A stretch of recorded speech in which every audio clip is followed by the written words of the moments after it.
voudrais avec vous tout simplement faire un petit tour dans le livre des Proverbes. Vous savez que les Proverbes, c'est un livre très intéressant dans la Bible. Il y a des choses belles qui nous apprennent la foi, qui nous apprennent la prière, qui nous apprennent la confiance, qui nous apprennent la nature de Dieu. Mais c'est intéressant aussi d'aller dans les Proverbes d'Ecclésiaste pour que Dieu nous aide et travaille notre sagesse. Et vous allez voir, et je vais vous en parler ce matin, que dans l'Ancienne Alliance, dans l'Ancien Testament, la sagesse est liée directement à la personne et à la nature du Saint-Esprit. Et donc il y a un message prophétique dans la sagesse, dans l'Ancien Testament, qui nous parle de tout ce que l'Esprit Saint fait. Et donc il y a à ce sujet-là deux lectures très précises. Je ne vais pas faire ce matin Proverbe 8, mais je vous le cite, notez-le, pour aller le lire. Et dites-vous dans votre lecture qu'à chaque fois que vous prononcez le mot sagesse, pensez que c'est la personne du Saint-Esprit. Et vous verrez comment ça va changer votre manière de lire et de comprendre les choses. Et je vous en donne une petite clé, un peu plus loin, avec les 10 premiers chapitres, versets du chapitre 9, que nous allons lire ensemble, et vous allez le voir. Je commence la lecture. Proverbe 9, verset 1er. La sagesse a bâti sa maison. Elle a taillé ses 7 colonnes. Elle a égorgé une bête, mêlé son vin et dressé sa table. Elle a envoyé ses servantes et elle crie sur les points culminants des hauteurs de la ville. Quiconque est stupide, qu'il fasse un détour par ici. À celui qui est dépourvu de sens, elle dit « Venez, mangez de mon pain et buvez du vin que j'ai mêlé. Abandonnez la stupidité et vous vivrez. Dirigez-vous dans la voie de l'intelligence. Celui qui corrige le moqueur s'attire le dédain, et celui qui reprend le méchant reçoit un outrage. Ne reprends pas le moqueur de crainte qui ne te haïsse, reprends le sage, il t'aimera. Donne au sage, il deviendra plus sage.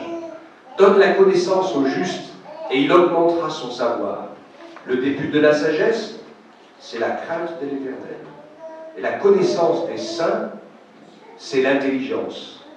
Car par moi, tes jours se multiplieront, et les années de ta vie s'augmenteront. Amen.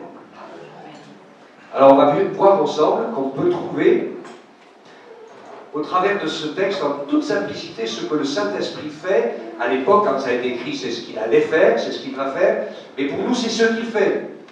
C'est ce que l'Esprit Saint fait actuellement. Donc on va parler de la personne de l'Esprit, du ministère de l'Esprit, du culte à Dieu que nous rendons, nous les chrétiens, par l'Église, et puis le service que Dieu attend de nous, en tant que disciples de Jésus, et puis, bien sûr, une clé fondamentale, qui est la pratique de l'amour fraternel.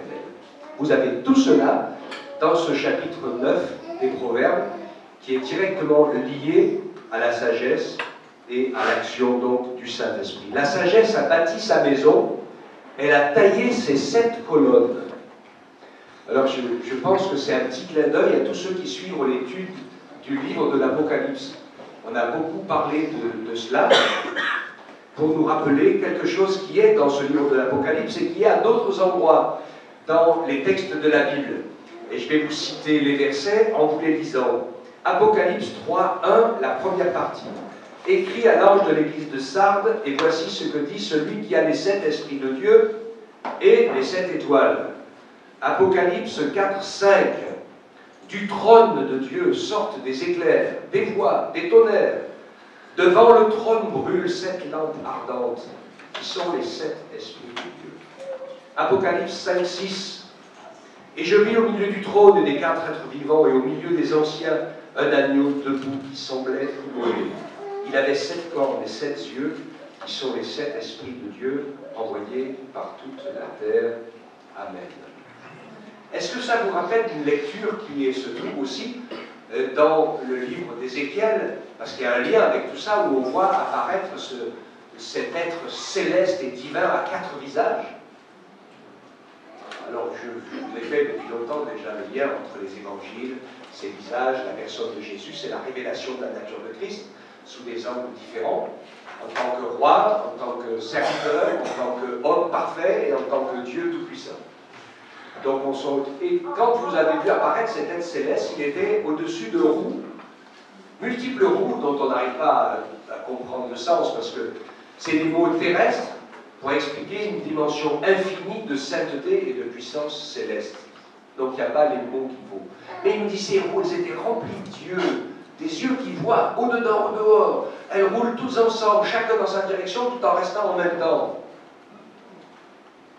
C'est la nature même de la personne du Saint-Esprit. La plénitude du Saint-Esprit. Il n'y a pas 7 Saint-Esprit. Il n'y en a qu'un. Mais quand il parle des Saint-Esprits, c'est lié au chiffre 7, parce que les œuvres de Dieu sont toutes marquées du chiffre 7, même dans les petits détails de la création humaine, de la gestation, de la fécondation, de la vie, et tout est marqué du chiffre 7, et c'est toutes les œuvres du Saint-Esprit, parce que c'est lui qui fait, pour donner un ordre guidé en Dieu le Père, c'est lui qui fait les plans, qui sont testés et vérifiés par le Saint-Esprit, je vais vous en parler, il y a un verset qui le dit. C'est le Fils qui les proclame, parce qu'il est la parole de foi, la parole de vie, la parole de sainteté. Il dit les choses telles qu'il les a vues faire, penser et dessiner et vérifier auprès du Père et par l'Esprit, et le Saint-Esprit qui est vie les accomplit. Alléluia. C'est un mystère, bien sûr. Mais c'est comme cela que la parole de Dieu nous le révèle.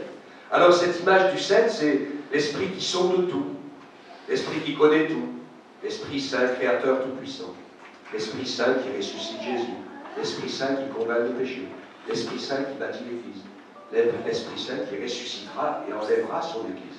Et une infinité d'autres choses symbolisées par cette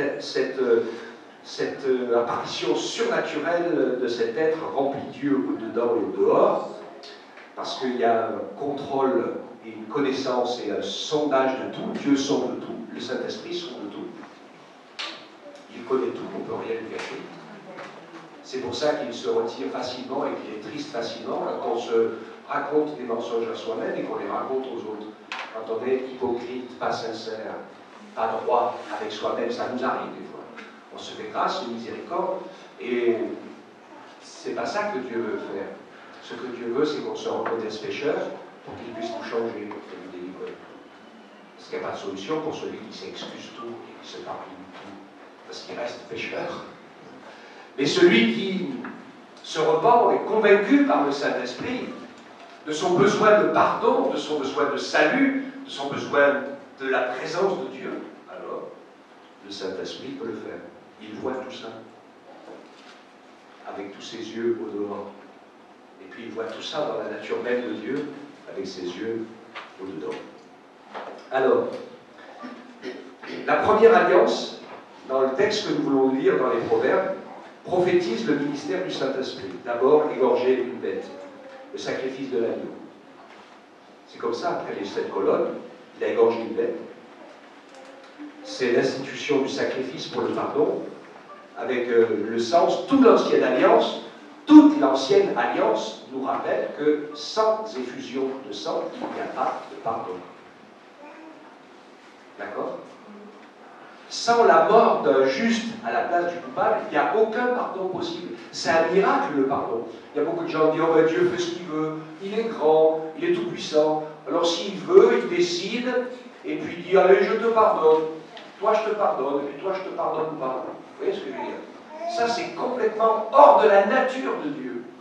Dieu veut que tous les hommes soient sauvés.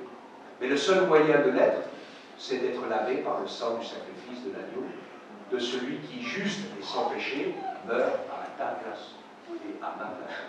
Jésus est venu sauver les pécheurs et les coupables. Il ne peut rien pour les innocents et pour les propres justes. D'accord avec ça? C'est super important. Et il ne peut que le faire parce que Jésus est mort. Il n'y avait pas de salut possible si Jésus n'était pas passé, lui avec son sang pur et sans péché, livré et répandu à la place du nôtre pour nous donner sa sainteté. Il a pris nos péchés pour nous donner sa sainteté. Alléluia, c'est extraordinaire. Donc il y a le sacrifice Et par ce sacrifice, la guérison, le salut, le pardon des péchés et le salut de l'âme qui devient possible. Il a mêlé son vin. Donc on est au symbole de la Sainte Seine. C'est le sang, le sacrifice et le jugement se rencontrent dans la table de la Seine. Vous avez lu dans le livre de l'Apocalypse que les anges foulent la cuve de la colère de Dieu hors de la ville, avec du sang qui jaillit jusqu'au mort des chevaux. C'est quelque chose qui s'est passé en vrai. Quand Titus a détruit Jérusalem, il y avait du sang dans lequel les gens se seraient noyés, les marcheurs à pied, ceux qui n'ont pu que traverser, ceux qui l'armée qui était à cheval. Vous imaginez l'horreur? C'est ce que Jésus avait annoncé quand il a dit « Priez pour que ces choses n'arrivent pas en hiver ou avec des femmes enceintes, etc. » parce que personne ne pourrait être sauvé si les jours des tests abrégés. Ça a été une telle vengeance, une telle horreur à ce moment-là. En 70, la destruction du temple. Alors pour ceux qui sont un peu érudits dans la Bible, si vous demandez, elle vous parlera de cela, Elisabeth, des prophéties d'Ancienne Alliance qui expriment tous les Juifs érudits dans la parole sont obligés de reconnaître aujourd'hui que Jésus, le Messie, est venu avant l'année 70. Parce que l'année 70, c'est l'arrêt du sacrifice perpétuel. Depuis, il n'y en a plus. Et le Messie, promis dans les prophéties de l'Ancienne Alliance, il devait venir avant l'arrêt du sacrifice perpétuel. C'est ce que dit Daniel. Quand tu as fait l'étude du livre de Daniel, c'est une folie. Comme on voit comment Dieu a tout organisé et tout prévu les choses. On est toujours dans la révélation du Saint-Esprit. D'accord? Le Saint-Esprit qui prophétise et annonce les choses cachées sous la personne de la sagesse. L'invitation donc à la scène, qui est la mémoire du sacrifice de Jésus, et en même temps de la colère de Dieu qui tombe, et en même temps le pardon, la grâce et la miséricorde. La colère de Dieu tombera un jour sur les impies, sur ceux qui n'ont pas voulu du salut qui est en Jésus. Il y aura un jugement et la perdition éternelle. Il n'y a pas de pécheur et de péché qui rentrent dans le ciel. Ça, c'est impossible. Sinon, Dieu n'est plus Dieu. Donc, il faut régler le problème avant. Le seul moyen de le régler, c'est de rencontrer Jésus. Celui qui croira sera sauvé, celui qui ne croira pas, il est déjà condamné. Il a dressé sa table. Le Saint-Esprit dresse la table. Psaume 23. Il dresse une table en face de mes adversaires. Vous savez ce que c'est la table dans la parole de Dieu? C'est l'apprentissage de toute notre vie chrétienne. Accueillir, recevoir, nourrir et bénir ceux qui sont nos ennemis et ceux qui nous en veulent. Et les pardonner. Dresser une table en face des adversaires. Nous, on dresse l'épée, les poings, on dresse le fusil et les cartouches. Les hommes, ils dressent tout un tas de choses en face de leurs adversaires. Et nous, qui avons été sauvés et pardonnés de nos péchés, Jésus nous dit, faites comme je vous ai fait. Dressez une table. Pour chercher à rentrer en relation, parce que certains des persécuteurs se sont convertis. Oui. Et plusieurs qui ont été ennemis de Dieu, graves pendant un certain moment, Saul de Tarse, il était bien. Il a fait tuer et persécuter les chrétiens, par dizaines, par centaines. Et puis il a rencontré Jésus, et il est devenu un apôtre extraordinaire. D'accord? Donc nous, on n'est pas là pour juger, parce que Jésus n'est pas. On est là pour bénir, on est là pour dresser une table. C'est intéressant, la table aussi, ça fait une certaine distance quand même, parce que c'est l'homme qui te fait massacrer. S'il arrive un moment où on te persécute trop dans une ville, tu fuis dans une autre. Et s'il y a un moment quelque chose qui ne va pas avec des gens qui sont destructeurs et toxiques, arrête la relation, c'est pas la peine de te faire mourir par plaisir, on n'est pas masochiste. Donc la table qui est entre nous et Jésus, c'est le pardon de Christ. Ce n'est pas nos efforts, nos œuvres, parce qu'il y en a qui le font avec leurs efforts humains, qui sont capables de pardonner beaucoup de choses, mais ce n'est pas le roi Étienne XIII, ce n'est pas le véritable amour, c'est celui qui sacrifie à son honneur. Donc c'est la table, c'est le fondement du pardon. Être pardonné par Jésus, ce qui nous donne la force de pardonner les autres, évidemment. Tant qu'on n'a pas été pardonné, on n'arrive pas à vivre le pardon. Après, il a envoyé ses servantes pour venir à sa retraite. L'épouse de Christ, les servantes, vous savez qui c'est? c'est nous. Vous serez les témoins. Nous sommes envoyés pour annoncer cette bonne nouvelle. Sur les montagnes et dans les vallées et dans les villages et partout, le Seigneur nous envoie pour annoncer cette bonne nouvelle, être ses témoins pour chacun, que quiconque puisse entendre parler de l'amour de Jésus pour elle, pour lui. L'évangélisation du monde, c'est ce que l'Église le fait, c'est nous, les servantes du Seigneur. Et puis que quiconque est stupide, qu'il fasse un détour et qu'il entre ici, nous sommes invités à venir dans la vie d'Église. Dans la vie de l'Église, qui n'est pas facile, des fois, il peut y avoir des épreuves, des conflits, des gens qui ne sont pas gentils. Le diable fera tout pour vous décourager à venir à l'Église. Il fera tout pour vous en éloigner, pour vous empêcher de vivre la puissance et la profondeur du pardon et de l'amour, parce que c'est là qu'on l'apprend. Quand il se passe des choses injustes et pas sympas au milieu de ceux qui devraient être justes et saints. Parce que finalement, pardonner les pécheurs perdus, c'est facile. Parce qu'on sait qu'ils sont inspirés par le diable sans s'en rendre compte parfois, à nous faire du mal. Donc on leur pardonne tout. Mais mon frère, ma soeur, qui connaît Jésus et qui parle de lui et qui m'a fait ça, je ne sais pas si je vais le pardonner. C'est une sacrée école quand même. Mais c'est l'école de Dieu. Et c'est dans ces situations-là qu'on apprend le véritable amour et le véritable pardon. Comprenez ces choses? Parce que c'est un amour et un pardon qui ne dépend pas de la qualité de l'un ou de l'autre, mais qui dépend de notre relation avec le Saint-Esprit, qui est surnaturel. D'accord? Donc, la vie de l'Église. Alors, bien sûr, il y a un choix. Ne corrige pas le bon cœur, tu t'attireras le dédain. Il y a des moments, vous avez ça dans le livre des Proverbes, il dit ne parle pas à l'insensé selon sa folie. Et juste le verset d'après, il dit parle à l'insensé selon sa folie. Alors, on voit qu'on a besoin d'inspiration. Il y a des moments où il faut dire des choses, des moments où il faut se taire. Des moments où il faut être positif et des moments où il faut être négatif. Il faut se laisser inspirer pour ça. On a vraiment besoin que ce ne soit pas notre parole, mais que ce soit une parole qui vienne du Seigneur pour toucher les autres. Le début de la sagesse, c'est la crainte de l'Éternel, et la connaissance des saints, c'est l'intelligence, c'est l'obéissance. Le respect et l'écoute de Dieu, le respect et l'écoute de l'autre. Notre nature de pécheur a fait deux défauts majeurs. C'est que la plupart du temps, on n'écoute pas Dieu. On écoute la petite musique qu'il y a dans sa tête, ou la grande musique qu'il y a dans sa tête, mais on n'écoute pas Dieu. Il faut faire des efforts pour l'écouter. Il est dans un murmure doux et léger. Il faut arriver à faire silence.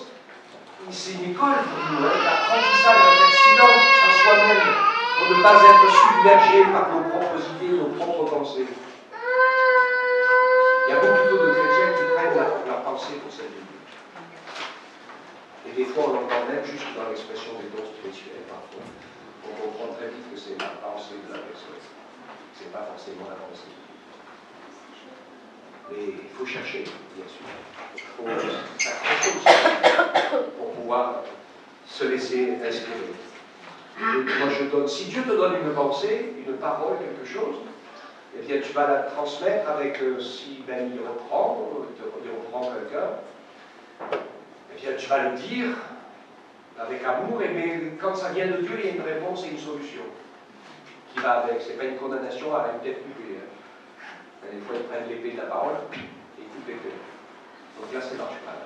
S'il y a quelque chose que Dieu nous dit qui ne va pas bien pour quelqu'un, il y a aussi toujours la solution qui va avec. Et puis si tu vois de manière bien claire à qui ça t'adresse, c'est toi. Comme ça t'évitera de régler tes comptes. Et parle quand tu ne sais pas pour qui c'est.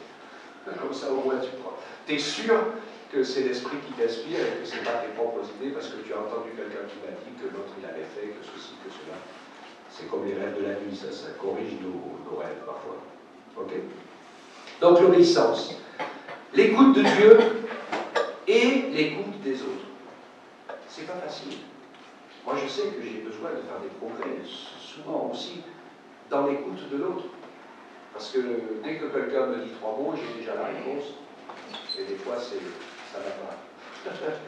On n'a pas assez écouté. Et on a besoin d'apprendre à écouter Dieu, et on a besoin d'apprendre à écouter l'autre. Parce que chacun a la même valeur aux yeux de Dieu. Alléluia. Et ça, c'est la vie de l'amour fraternel. Et il y a une promesse du Seigneur dans cela, au verset 11. Il dit, car par moi, tes jours se multiplieront, et les années de ta vie s'augmenteront. Amen.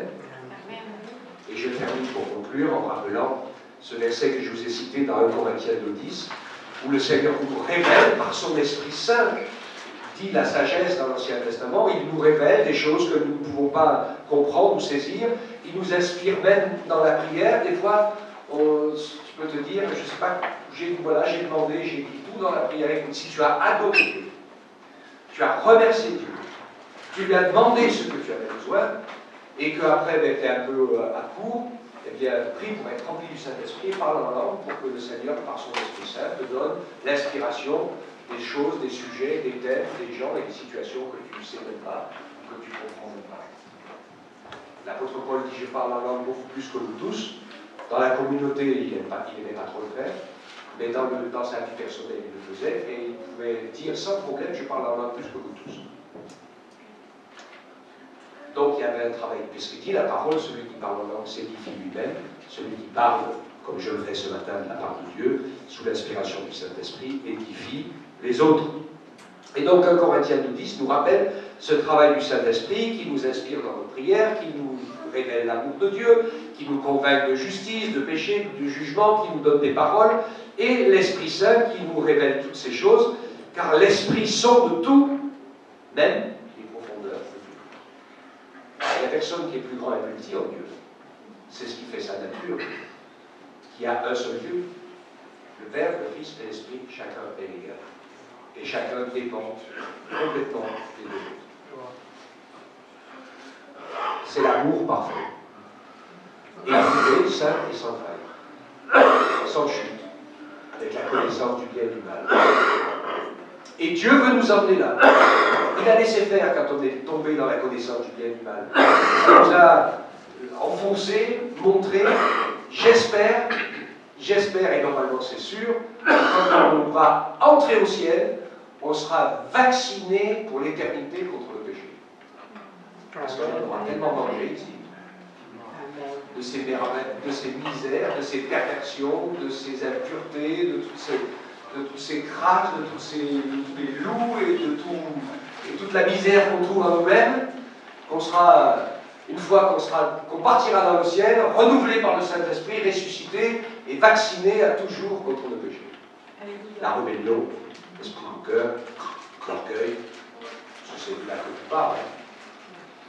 Parce qu'on voit beaucoup dans notre monde occidental, quand on parle de Dieu, on parle des choses avec les autres. Oh, moi je crois, ou moi je pense, il n'y a que du moi je crois. Et ça, c'est la tuerie, c'est tuer le Saint-Esprit. Hein. Jésus n'a jamais parlé comme ça. Vous avez remarqué, hein? Jésus est le Fils de Dieu, il est le Saint, il est le Juste, il n'a jamais péché, mais parce qu'il ne parle jamais comme ça. Quand Jésus parle, il dit il est péché. Ou alors il dit le Père m'a montré que je dois faire ci, que je dois faire ça. Il n'est pas dans la rébellion, il n'est pas dans l'orgueil, il est dans la soumission et dans l'obéissance. C'est ce que la vie sur la terre va nous apprendre pour entrer dans l'unité. Ainsi, la sagesse dans l'Esprit Saint est empreinte de compréhension, ces lois du royaume, il va nous remplir de foi, il va nous remplir de vision, il va nous remplir de conviction. Et je termine avec Jacques, qui dit, si quelqu'un d'entre vous manque de sagesse, il demande à Dieu, qui nous la pousse libéralement et sans reproche, et elle lui sera donnée, mais qu'il la demande avec foi et sans douter, car celui qui doute est semblable au flot de la mer, que le vent agite et soulève, etc. Donc on n'est pas insensé, on ne demande pas le... Dieu est tout-puissant, vous le savez.